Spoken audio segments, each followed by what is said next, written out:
going to compete, and we're going to get better, and we're going to improve. Yeah, you make the play that come to you. Throw, Mariota fires. He's got a man. Humphreys at the 35. Mariota throws deep downfield, going for Tajay Sharp, who's there. What a catch! Tajay Sharp hauls it in at the 20. Play fake, Mariota looking, firing. Corey Davis, one-hand catch at the 15.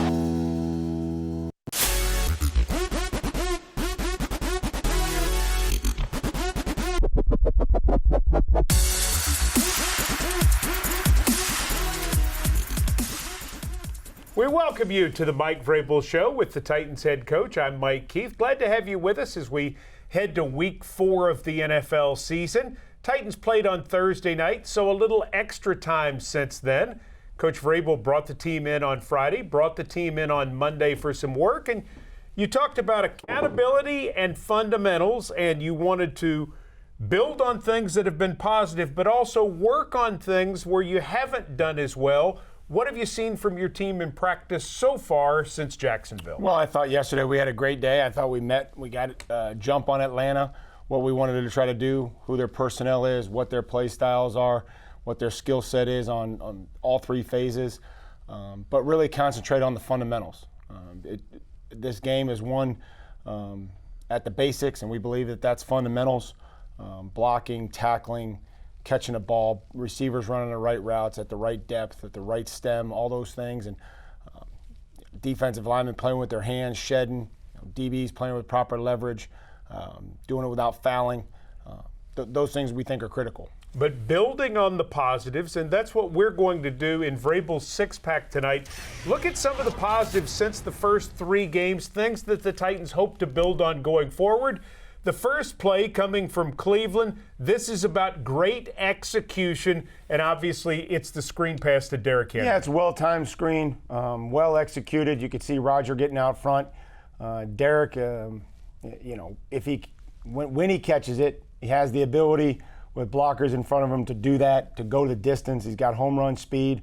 We had one in Jacksonville where I think he just rushed, and I think he probably had flashbacks of this play and thinking, man, when I catch this, I'm going to turn around and I'm going to beat him down the sidelines. And, that didn't happen. But here you can see we got to get back to these types of plays with linemen out in front, nobody fouling, receivers doing a great job. You'll see Corey come back in here, give a high screen. Janu's working his way down the field. So those are big plays for us. Getting pressure, also a key from the Titans defense, something that Mike Vrabel saw in Cleveland, wants to see more of. You got a lot of heat on Baker Mayfield in that game. Yeah, we did. We brought guys from all over the place, and I think that was good execution. When the coverage is combined with the rush, you can have really good pass defense. And, you can see here on this clip, Logan, coming off the edge. He's a great blitzer for us. Wake's in there. We got to start getting the ball out when we get around the quarterback. We feel like he's the number 1 target to get the ball away from, so we have to start chopping at this football. Speaking of Logan Ryan, how about the secondary making big plays? The secondary so far this season has a total of 4 interceptions. Yep, and every time you get your hands on one, if you just catch the ones they throw you, you'll have a heck of a year. Ty right there trying to read away from coverage. Logan breaks on it, and you can see, extends, catches it, attacks the football, uses his hands. Another fundamental that may seem simple, but again, not letting it get into your body, not let it bounce off your shoulder pads, not catching it with your body, extending your hands, going and attacking the football. Something else the Titans want to see, consistent progress in the run game. Derrick Henry has 210 yards rushing in 3 games. Well, again, we got him covered up here, and you can see this. Getting Derrick to the second level. Guys there, Ben's man reaching. Dennis is working his way up. They're moving. Derrick felt like they over-pursued, and he was able to cut the ball back here and getting the ball into the second level where he's going to keep, hopefully running away from guys or stiff-arming them. And, of course, in the passing game, the other thing the Titans want to do, they want to stretch the field, as they were able to do on a couple of occasions in Jacksonville. This is a good corner. Ramsey's obviously one of the best. Tajay runs a fantastic route, gives him a little dip outside, gets his shoulders turned, and then Marcus delivers a great ball over the outstretched arms of Ramsey. That's not an easy play. That's not one you're going to see him give up many times this year. So, again, we're trying to take the positives in the passing game and the things that we did well, let's continue them, and then let's fix some of the other things. And how about one more positive that the Titans have had through the first 3 games? At times, at least, good run defense. Want to get a little more consistent there, but something to build on. Sure. We talked about tackling, and that's a great example right there. Kevin Byard standing on his feet and tackling a very good running back in space. Too many times maybe before we would leave our feet. You can see him right there able to stay on his feet, fight through the stiff arm, and make a tackle on a really good back. And when you dive, your cleats are off the ground, they stiff arm you, and you go right to the ground. I thought that was a great example. I've showed the team, showed the defense of what we've been talking about and we tackle better. We looked at the numbers. We had only four missed tackles. So, again, it wasn't missed tackling. They broke one out of there in the run game late, but I would say all in all, it was a pretty good effort. When we come back, Mike Vrabel says some of the big questions about the Titans, plus a stat about Delanie Walker that shows just how special he is. Stay with us.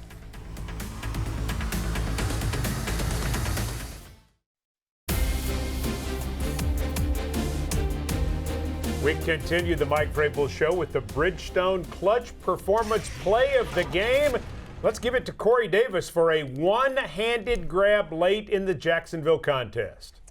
Every time, I think Corey has the attitude that anytime the ball's in the air, it's his to go get. Again, running a good route on Ramsey, he goes up and makes the play. I'm not sure how long this clip's going to go, but in an effort to get more yardage, we got to tuck that ball away. We got to secure it. But obviously, this is the type of effort that we need from Corey. He's going to have to help the quarterbacks out at some time. They know that, and we know that. It's not always going to be in between your numbers, and so when that ball's in the air, we got to go get it. All right, that's our Bridgestone Clutch Performance Play of the Game. Time now for Mike Vrabel Says. We mentioned accountability and fundamentals. First question, Mike Vrabel, have you been pleased overall with the accountability that your team has taken since the Jacksonville game? Yeah, I think we all have. I think that we have to understand that these things need to translate into the football games. We have one opportunity every week to put together a product that we've built throughout the week at practice and the meeting rooms and our preparation. And so ultimately, that's going to determine itself on the field on Sunday. But, we had really good meetings. We talked through some things on Friday, talked through and coached some things today, and we'll continue to do that on Wednesday as we move forward throughout the week. Speaking of fundamentals, Devontae Freeman, the Falcons running back, is 5'8", 210 pounds. He is a hard guy to tackle. So how does a professional football team work on tackling when you really can't tackle much during practice during the week? Well, I think the biggest thing is that you can practice it. You can practice your open field tackling. You can practice your pursuit angles, the leverage in which you're attacking a guy. If there's a guy outside who's coming in and you're going to vice tackle, then you don't want to overrun it. You want to stay inside out. Practice breaking down the stiff arm. Guys like Sanu and Julio Jones will use a stiff arm.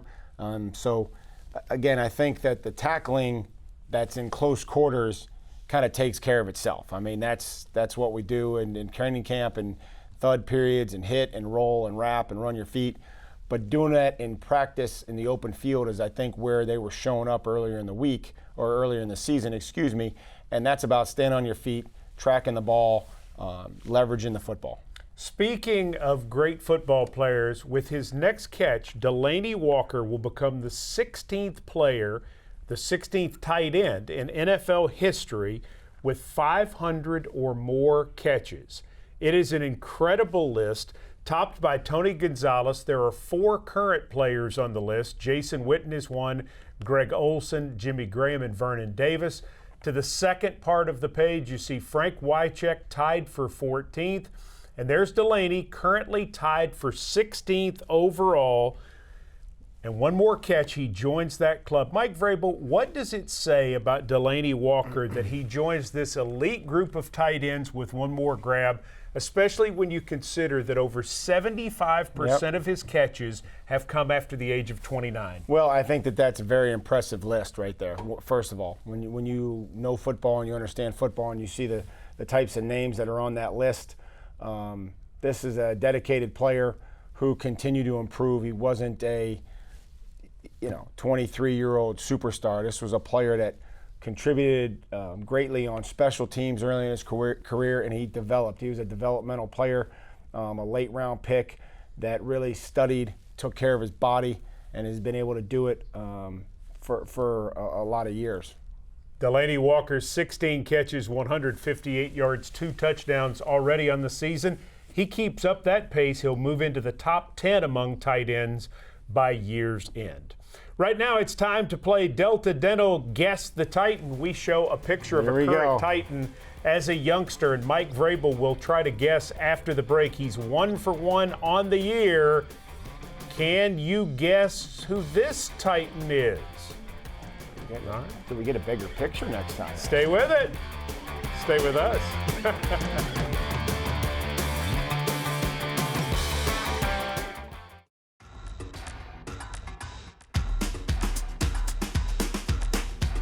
The head coach dealing with a lot of consternation here over the Delta Dental.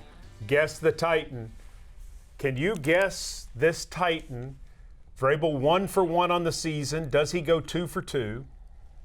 I am going to say Ben Jones. Ben Jones is the guess. Is that correct? It's Adam Humphries. I knew Ben would have been bigger. He would have probably crushed his mom's shoulder. It's a terrible guess. 1 for 2 on the season, but it does give us a chance to talk about Adam Humphries. Absolutely. 6 catches, 93 yards in the last ball game, and started to get more active.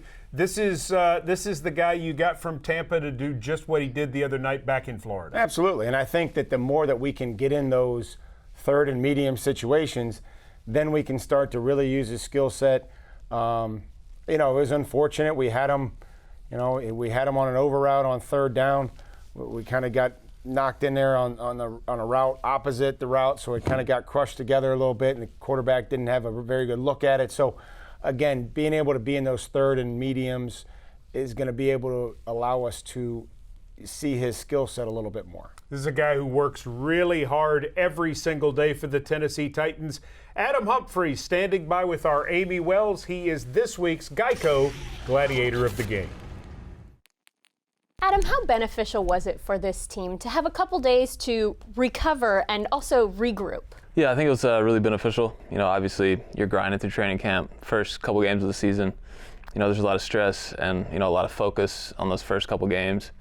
And, you get a weekend off to relax. Thursday games are always tough on your body. So it's good to get a couple days to relax, regroup, rest your mind and your body. And then to come out today and kind of knock the rust off and get back into football shape was, really beneficial. Having a chance to reevaluate a little bit, what have you learned from the first 3 games of this season? I've learned we're a hard-fighting team. I think we got a lot of work to do. Obviously, with the record, you want to win every game you play. There's a lot of good signs out there, just really close to getting some wins. And I think we got to, continue to grow, continue to build on what we've done. Just put a couple things together here and there and, get a good rhythm going and get on a roll. On the stat sheet, it looks like you're coming into your own within this Titans offense. But for you personally, do you feel like you're coming into your own with this Titans offense? Yeah, I felt good all OTAs, all training camp. Obviously those first 2 games didn't have a ton of targets my way. And, it's how it's going to be sometimes. It's not just a one-man show. So, I'm happy to be a part of this team. Happy to help in any way that I can, and it was good to get a couple more targets Thursday night and, getting a good rhythm with Marcus, and, hopefully we can carry that over into the rest of the season. How important is that rhythm that you mentioned, not only for you, but for the receiver group as a whole? Yeah, I think it's really important, obviously just to show Marcus, we're in the right spots at the right time, and, that he can trust us. Even if we do have a guy, covering us, trust us to go make that play. And, the more we consistently run our routes, get open, and show him that we're available, hopefully he can trust us to sling it out there and make plays. This team's getting ready to go back on the road, this time to Atlanta to take on the Falcons. What are some of the key points of emphasis? Obviously we had a bunch of costly penalties and self-inflicted wounds last Thursday night, so we're getting back to taking care of business just with the details, the fundamentals, and going on the road in Atlanta. Obviously a fun atmosphere, cool new stadium and all that, and a really good team. So we got our work cut out for us, but we're excited for the challenge and looking forward to it. Kenny Britt can lay claim to the most explosive quarter in Titans history. Week 7 of Britt's second season, 2010, Titans host the Eagles and they trail entering the fourth quarter. Britt is having a good game. 3 catches, 66 yards entering the fourth. And then he explodes. Kerry Collins to Kenny Britt for an 80-yard touchdown. Fires deep downfield for Britt. The ball hangs up in the air. Britt comes back to catch it at the 38, at the 30, at the 20, at the 10, at the 5, in the end zone. Touchdown, Titans! Collins to Britt for 42 yards. Firing deep down the middle for Britt. He goes up. He's got it. Collins to Britt for 21 yards. And then a fourth and final catch in the fourth. Looking, Collins. Looking. Fires in the end zone. Touchdown, Titans! It's a trifecta for Kenny Britt. Ladies and gentlemen, he is just wearing them out. In the fourth quarter alone, Kenny Britt posts 4 catches for 159 yards and 2 touchdowns. An outstanding quarter and a game to remember. Overall, Britt has 7 catches for 225 yards and 3 touchdowns, becoming the first Titan to top 200 yards receiving in a game. Welcome back to the Mike Vrabel Show. What do you get when you combine Kathy Lee Gifford, who now lives in Middle Tennessee, Chef Tim Love, several members of the Titans defense, most prominently a couple members of the secondary, plus some great competition? Well, you get a fantastic night at the Music City Food and Wine Festival. Let's take a look.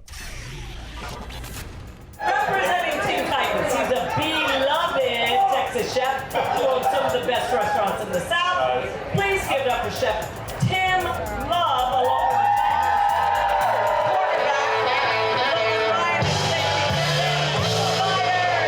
Tonight is Friday night Throwdown, and it's Titans against the Preds players, and I think we're doing pretty good. Kevin's been whipping up something for the last 30 minutes. I don't know what it is. I don't know what whipping takes 30 minutes, but he's on it. Logan's making up some concoctions over there. I'm making shots for the crowd, so if you like to feel it, Logan definitely make a great drink, make a good, it's like we call it the Titans Moscow Mule. You know, I cooked a great meal, a great appetizer, and a great skirt steak, so it was fun. KB don't look like he got some chef skills. Logan looked like he can do a little something in the kitchen. It was awesome. It was on the whole time. It was trying the drinks, trying the food. Like I said, this is a great event, kind of like a team bond event as well. So, you know, it's just a great event. We want to do this every single year. Second time, hopefully I can make it 3rd time next year. You know, supporting your teammates and just being out here showing that you care about their foundations and what they do off the field as well as on the field. So I'm happy to be out here to support my guys.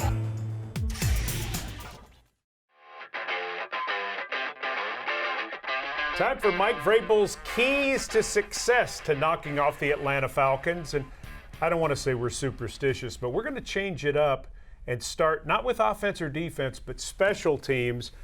Got to know and execute those details on teams. Yeah, they got really good gunners, and I think that we might have an opportunity to return some kickoff returns and get these things going to where they were last year, and the details of where we're taking the guys on, what yard line we want to get those blocks on. And those things are critical. And so if we can understand the details in the meeting room and go out there and execute them on a field, you know, I think it's going to give us a great advantage come Sunday. And part of that execution, avoiding special teams penalties. That would help a lot. Those are 20 yards in field position. We figure first down and then the 10 yards that they take away. So those are 20 yards every time we commit one of those. All right, let's take a look at our second Mike Vrabel key. Stay on track offensively. What do you mean by that? Well, I mean that we can't do things that get us in 2nd and 20, 1st and 15. Those are tough yardages and down and distances to recover from. And so if we can stay positive in the run game, continue to gain yards in a pass game and not have negative yardage plays, get rid of these self-inflicted wounds, penalties, missed execution, that really should help us. Defensively, it's about winning up front, and even more so this week. Yeah, this is a talented group of skill players. You know, Matt Ryan leads it, he operates it, he orchestrates it. Julio Jones is a Hall of Fame wide receiver, but Ridley's a really good young player. Sanu is versatile, tough, plays all over, does a lot of things for him. Freeman is a very talented back that runs very hard. You know, the tight ends are dependable, And so it's got to be up front for us. We've got to be able to take some heat off those guys on the back end, and we've got to get it done up front. Can't let Mohamed Sanu throw either. 7 of 8 career for 233 and 4 touchdowns. Pretty good average. Yeah, that's pretty good. That'll get you your 158.3. We'll remind you that Titans Radio will have the action. The Titans playing in Atlanta at Mercedes-Benz Stadium against the Falcons this Sunday. We're on the air at 11 a.m. Central Time. Kickoff set for noon Central. The Titans and the Falcons, 2-2 to end September. That's all that can happen, right? That's our job this week. It. Yep, that's it. The Titans and the Falcons. We hope you'll join us for that. We're looking forward to bringing you the game. For Mike Vrabel, I'm Mike Keith. We appreciate you being with us for the Mike Vrabel Show here on News 2.